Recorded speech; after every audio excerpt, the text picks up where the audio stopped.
先啊，继续来看这个国军又搁碰见情咯。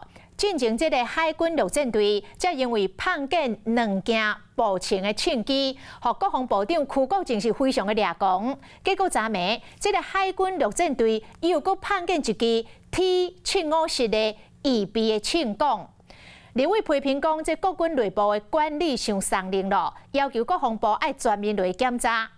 军方讲已经来成立了专案小组来调查，而且会主动来移送到司法来侦办。这个办会办很多人掉脑袋，没有话讲。国军进前才因为枪击碰见其国防部长邱国正真生气，过无偌久尔，海军陆战队一支 T-915班用的机枪的有备枪管嘛无去。它非常好用，而且它就是7.5公斤，然后携带非常方便，然后射速1分钟可以打900发，1秒钟可以打15发，算性能非常好的班用机枪。枪管掉了，那现在3D 猎鹰的技术那么进步，你的枪管一做，马上就可以做出来枪管。点数的底前互人调包 ，T-915枪机碰见去了，这摆 T-915班用机枪腰备的枪管又搁找无，加上总统部副部长毕鸿辉则强调讲，枪机枪械数量拢符合，无碰见去，也无想袂到昨暝尔就随出包。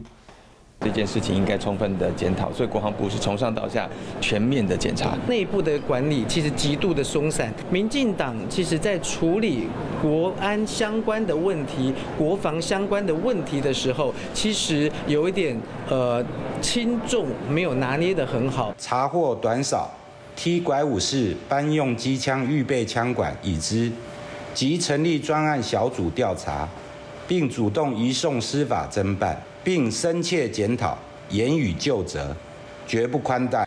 虽然军方表示讲会全力配合司法的调查，嘛会继续加强内部的管理甲枪械管制，详细清点绝对无要隐瞒。